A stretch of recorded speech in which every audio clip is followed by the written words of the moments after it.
met Connor a number of occasions. We were going to do some videos together, but that'll never happen now. But he's pushing 50, and his game is just to, chase ladies, and you know what that's all about, right, guys? So is Oates, right? We'll put it politely.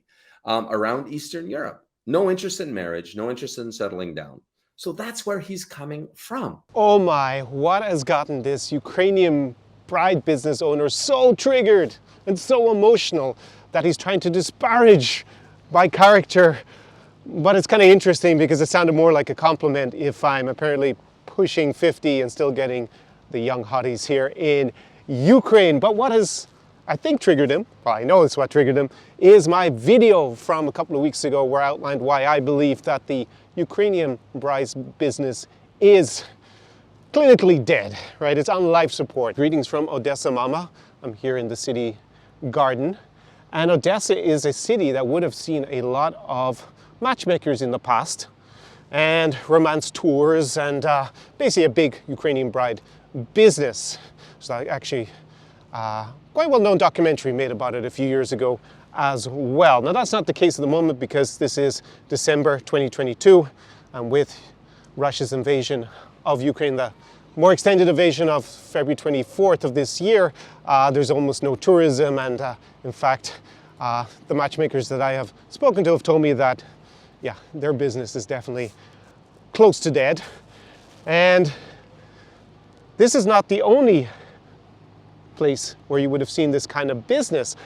Just before we get into reacting to the video that I played you a clip from, I'm going to play you a clip from a film from Sweden that was released in 1999, and it's a mockumentary. It's a comedy, basically, a tragic comedy about a group of Swedish wife hunters, Harrys in group, leaving from Sweden and going to Estonia in search of an Estonian bride, because back in those days, apparently there was a Estonian bride business.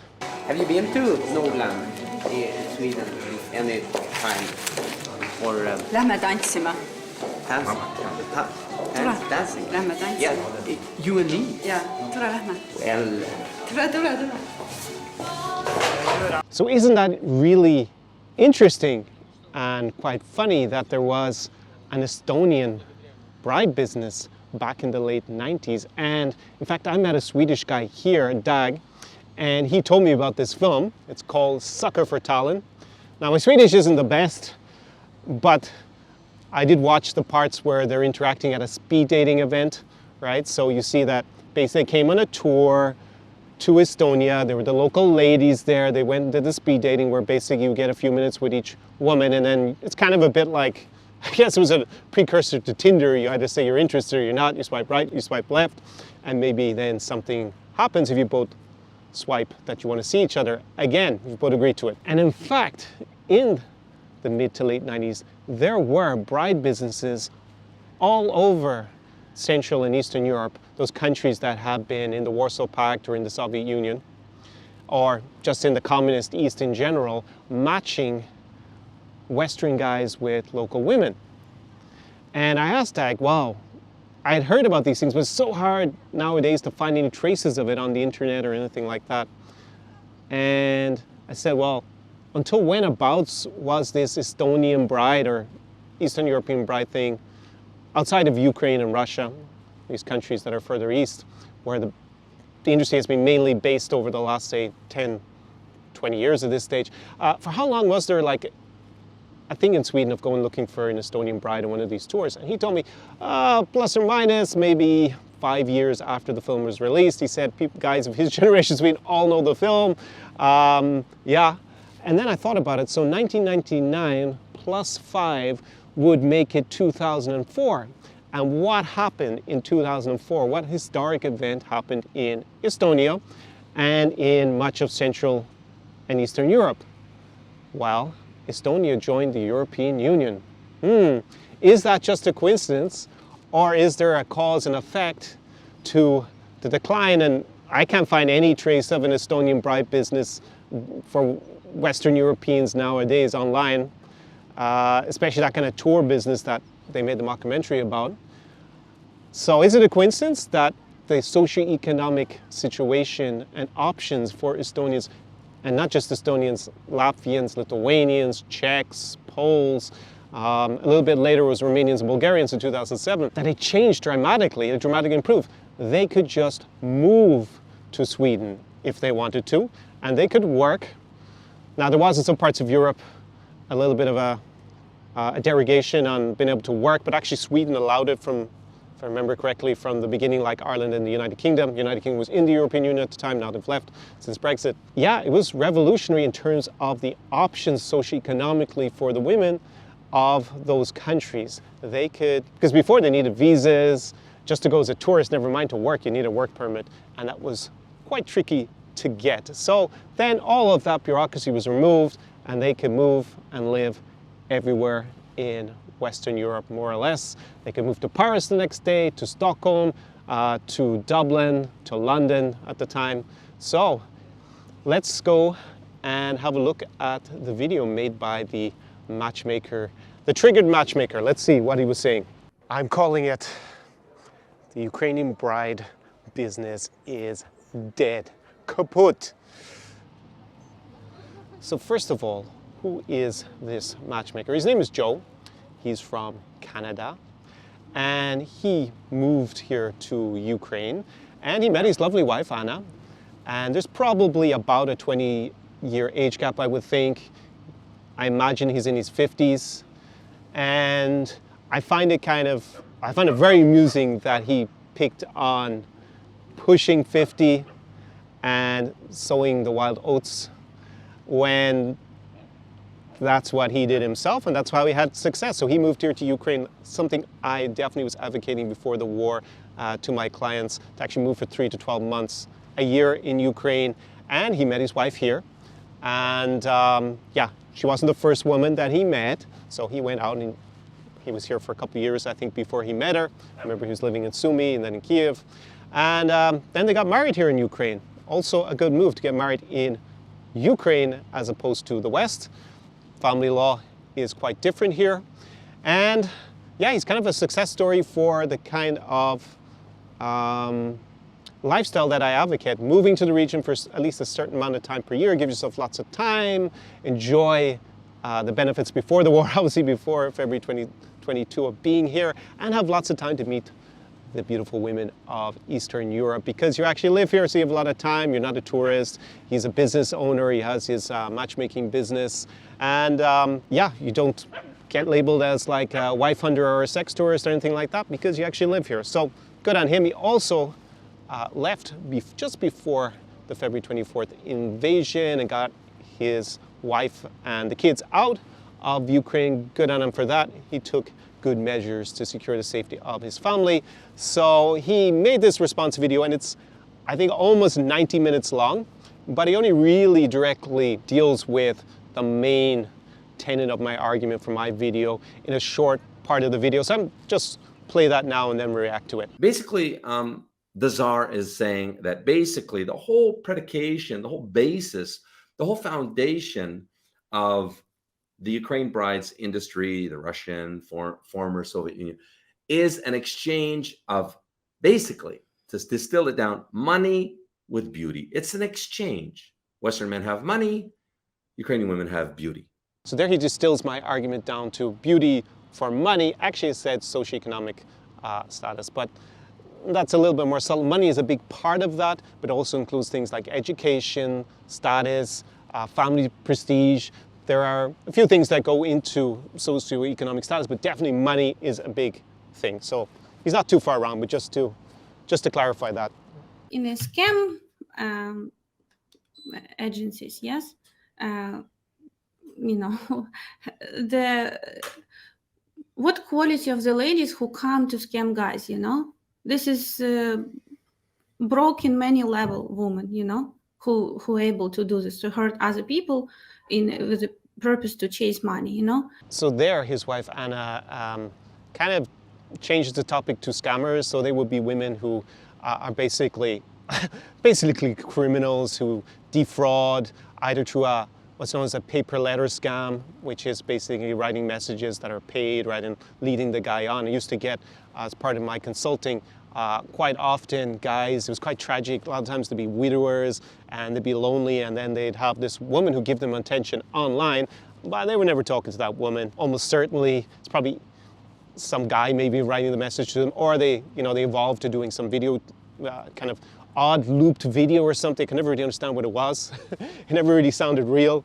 Or you had like those massive scams where there was a Russian Instagram celebrity who was like basically making little video clips to all these guys paid, saying, "Hi Joe, hi James, hi Harry, hi whoever it is," and say, "Thank you for the flowers," all this kind of stuff. That's not what we're talking about at all, right? Those women are criminals, as far as I'm concerned. They're defrauding men. That's not when we're talking about women looking to meet Western men at a genuine matchmaker. That's not what I'm talking about. But anyways, let's go on and see what she says about other women.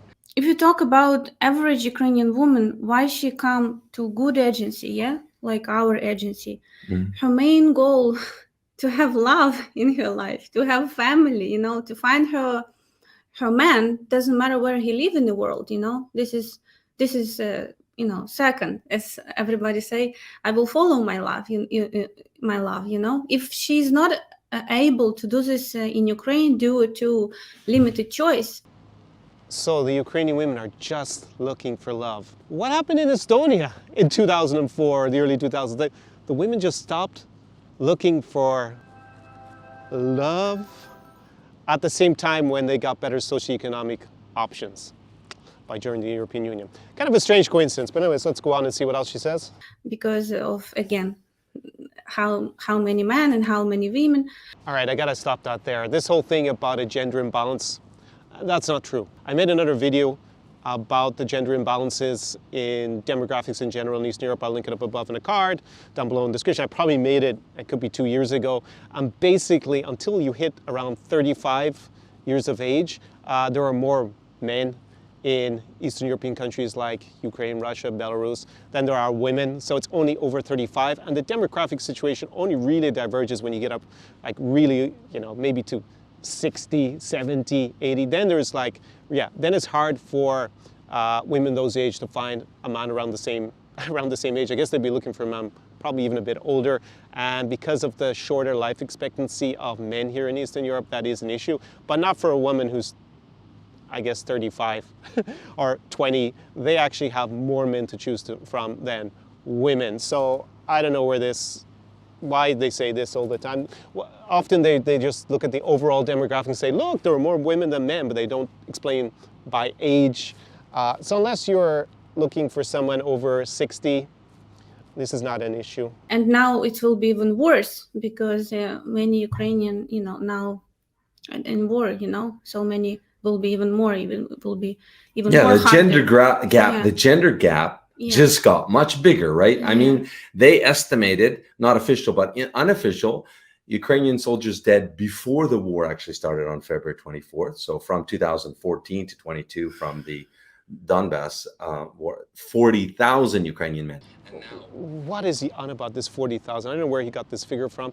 I think he means 4,000 because from 2014 to 2022, there was about, trying to think the exact, I think it was somewhere around 13 to 14,000 people killed in the war in the east of Ukraine. That includes civilians and combatants from both sides. So I think the Ukrainian army officially lost between 3,000 and 4,000 soldiers in that time period. So that's not an accurate representation of the losses before 24th of February. And now, who knows what the number is? Is it approaching 100,000? It's a lot of young single guys that haven't started their life yet. It's absolutely tragic, of course. Yeah, that about this war, we don't know how many people have been killed so far. We'll probably, if we ever find out the exact number, it will be after the war is over, I suspect. Yeah, and there are definitely a lot of young Ukrainian guys, as well as young Russian guys who have been killed tragically in this senseless war, in my opinion. But what is going to be left after this thing finishes? Yeah, what is going to be left? Well, Joe is not here since he evacuated his family. Maybe he's not aware, but millions and millions of Ukrainian women have left, right? Because Ukrainian men in general find it hard to be allowed to leave here. They're not supposed to unless they have permission.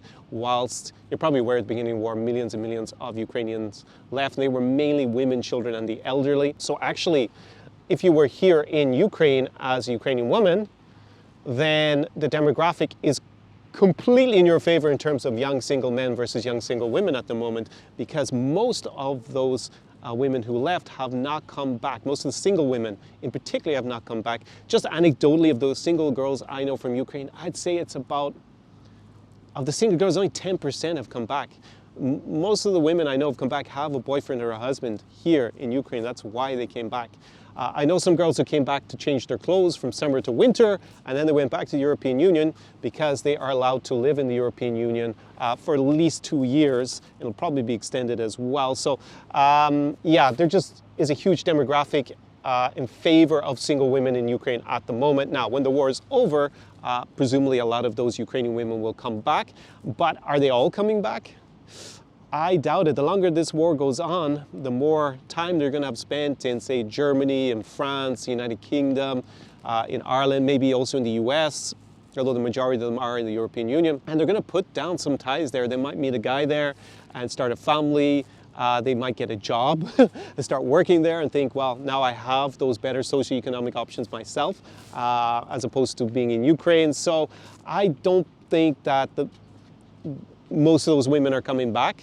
I think it's very hard to guess. Would half of them come back? Maybe, but that would mean that hundreds of thousands of them would not come back. And yeah, let's take his estimate of maybe 100,000 young single Ukrainian guys die, but if more than that actually stay abroad and never come back to Ukraine, then again, you'd have more Ukrainian guys than Ukrainian girls who are single here. So it just doesn't, there's a lot of unknowns about what happened after the war, but for now, definitely no. There are way more single men here than there are single women, for sure, 100%. The point I'm making is really, is it a crash of the industry, or is it a precursor to a boom? All right, that's interesting. So he poses the question, is it a crash or is it a precursor to a boom? He's not saying it's a boom at the moment. It sounds like, yeah, we don't know what's going to happen after this war is over. That's clear. But for right now, having spoken to other people in his industry, it's definitely not a boom, for sure. They're limited with their choice in Ukraine, so they become more open-minded to meet, their love all over around the world. So there she says that they're limited by their choice in Ukraine. How are they limited? There are more men than women who are single and young. So what's the limit? Is it that they're limited in finding a high-value guy, like a high socioeconomic guy? Like what is the limitation? Because it's not because there's a dearth of actual men. Foreigners who never been to Ukraine, they might think this is like bad life there, this is like people desperate to leave Ukraine, but foreigners who travel there, actually many of them, if they have a possibility to work online, they move to live in Ukraine. Exactly what I was advocating for my clients. Actually what I guess Joe did himself is, like, if you can work online, then here, pre-February 24th, was pretty amazing. Why? Because the cost of living was a lot lower. It was kind of like maybe a third as a ballpark figure of living in the West. But that's if you're working online. So you have an international salary, shall we say, not a local Ukrainian salary. And that is the big difference. Most of the guys who work and live in Ukraine before the war, they had a local salary. They didn't all work online. And the cost of living is a third, right? So for someone who is able to get a Western level salary, then it's kind of, your purchasing power is 3 times bigger here. But that's not the same for the local guys or someone working on a local salary. They have a local salary, and that is socioeconomically lower than having a salary in the West versus the cost of living. So that, I think, is what she's really getting at, is like that there's a dearth of options compared to the West, we'll say, socioeconomically. But life was definitely good here, for sure. And I don't think Ukrainian women were desperate in the last few years before this invasion to leave. I think maybe probably is very different in the 1990s, maybe even in the 2000s, similar to what you saw in Estonia, apparently. The only one reason why they was looking for love abroad, because they was not happy that they cannot accomplish their main life goal, to find love, to create a family. And this was the reason why they was looking abroad, not because they want to upgrade. They have good life in Ukraine. That's what you need to understand. And those guys who travel to Ukraine, they could experience this. So the Ukrainian girls were only looking for love at the marriage agency, right? They couldn't find love with any of the Ukrainian guys here. Very strange. Often, clients of these marriage agencies have come to me, as a consulting client quite often. I have a link to that down below in the description to the video if you're interested in hitting me up for my advice. And a large number of the women who are at these marriage agencies or matchmakers, they will be single moms in at least their 30s or 40s. So divorce here in Ukraine is over 50%. And typically the fertility rate is actually quite low. It's lower than in the West. It's like, hello Ivan. It's lower than in the West in general. It's like normally, I think it's like 1.2 or 1.3. So women would typically have 1 to 2 children, normally not more. So it's quite, there's kind of like, I guess, a pandemic, shall we say, of single moms here in their 30s, in particular with maybe 1 child, maybe 2. And they don't have that high value on the local dating market here in Ukraine. Now, that doesn't mean they're bad people at all. I'm not talking about their morals or their values. But the reality is that the guys who have that higher socioeconomic status here, well, they can also normally have a wide choice of women who are under 30 normally and don't have children from previous relationship. So that is a big incentive to go to a matchmaker and a marriage agency. That they would presumably move to the West afterwards, the child as well. The child would grow up, they wouldn't be a stepdad, and that would be a better socioeconomic situation than probably she's going to find here in Ukraine. So the typical guy who goes to a marriage agency, wife hunter Harry, he's not planning to actually live in Ukraine. So moving to the West is a big part of it. And what is the advantage of moving to the West? I mean, as she said, Ukraine was great before the war to live in. You have your family here. If you were able to work online, you could have a great life because the cost of living was a third, plus or minus. So the incentive to go to the matchmaker if you're a woman is to move abroad. And what's the reason for that? Love. Let's see what else they say. And even with the war, guys, Ukrainian ladies are not desperate. Yeah, I agree with that last statement. They're not actually desperate because they already are able to live in the West and they're not actually trapped here in Ukraine. The Ukrainian women, the Ukrainian men, unfortunately for them, for many of them, are actually trapped. They can't leave. I had a landlord here who told me that, yeah, he's a bit frustrated because he can't go anywhere and it's been over 280 days of this war and he's not fighting on the front. He's not actually in the military, so he's sitting around in Odessa renting out his apartment with very few tourists. But for the Ukrainian women, they're already in places like, as I said, Germany, France, Sweden, Estonia, Poland. There's a lot still, many in Hungary and Ireland. When I was back, there are a lot of Ukrainians. Good on the Irish people for helping and welcoming so many Ukrainians in their time of need.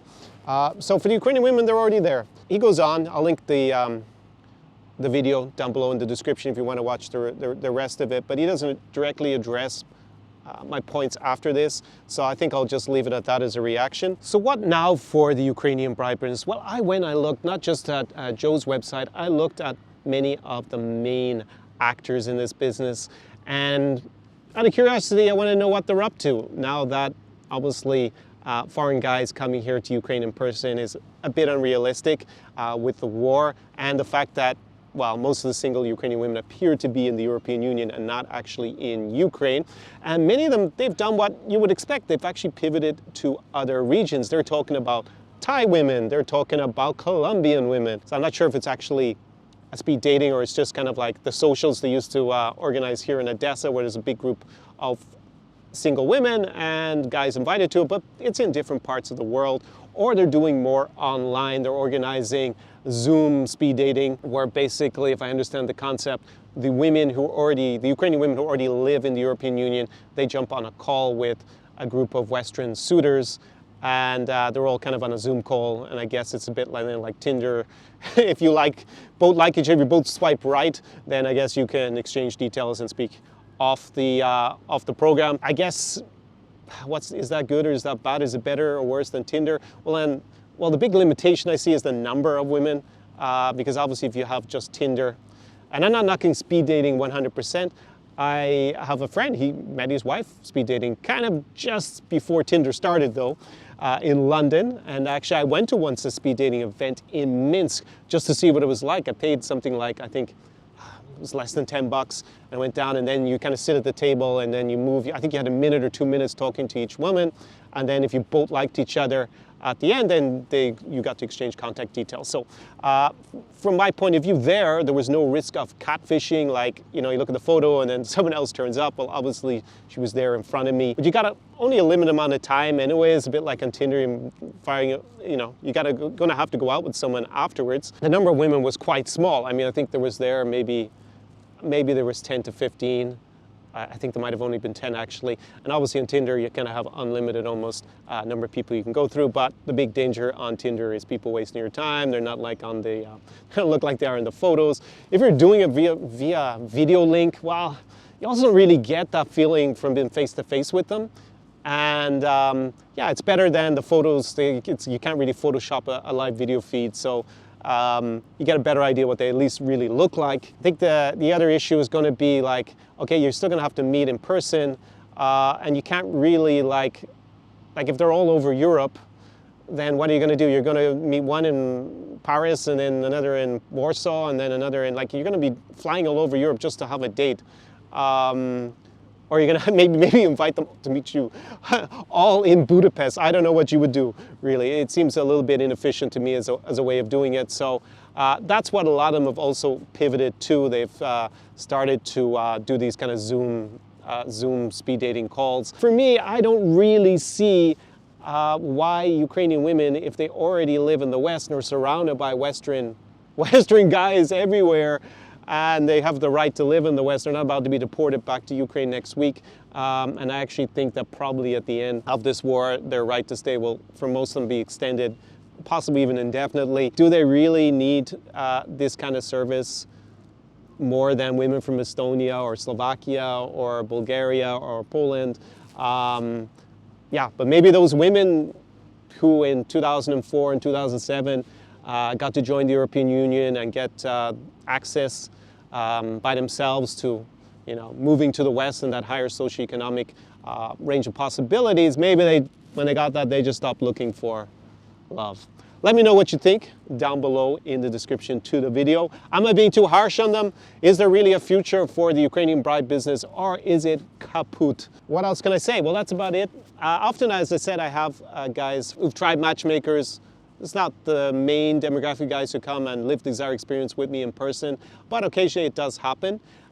So if you are interested in coming with me, we will not come to Ukraine because of the war. We will not go to Russia. We will not go to Belarus because of this Russo-Ukrainian war. But I have been recently with clients in neighboring Chisinau, a few hours up the road in Moldova, also was in Kazakhstan, in almighty Almaty, and we'll be going soon to Riga in Latvia, and maybe also Poland, to those countries where, yeah, in 2004, the women, they stopped looking for love. But anyways, if you think that you want to enjoy an unforgettable weekend with me, partying in the real East of Europe, then down below is an application form.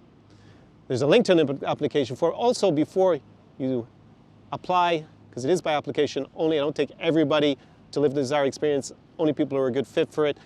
Just go and check out the playlist for some of the cities where I've been with clients before, and you'll get a better flavor, better sense to what it is, basically, on that kind of weekend. And, actually, because in preparation for this video, I just thought I'd go back and look through my former clients and see how many of them got married after the Zara experience, because I have a no match guarantee. Basically, there's nothing guaranteed if you come with me on the Zara experience. But actually, I looked at it and 4.7% of my clients actually got married to someone that they met on the weekend experience with me here in Eastern Europe. And actually, there was another good few guys who were either in a long-term relationship, they just decided not to get married, so far at least, and other guys who stayed on, and they did the weekend experience with me, and then they stayed on in Ukraine or somewhere else in Eastern Europe for a week or two, and they actually also met their now wife. So anyways, just a little interesting statistic for you, a little bit of trivia about the Zara experience. And just as a little humorous end to the video, I'm gonna play you another clip from Soccer for Tallinn. And yeah, it's quite amusing how the whole thing ends. Our matchmaker, Harry from Sweden, he runs off with the matchmaker's wife in Estonia. Do побачення. Slava Ukraini. See you in the next video. Ciao, ciao from Odessa Mama.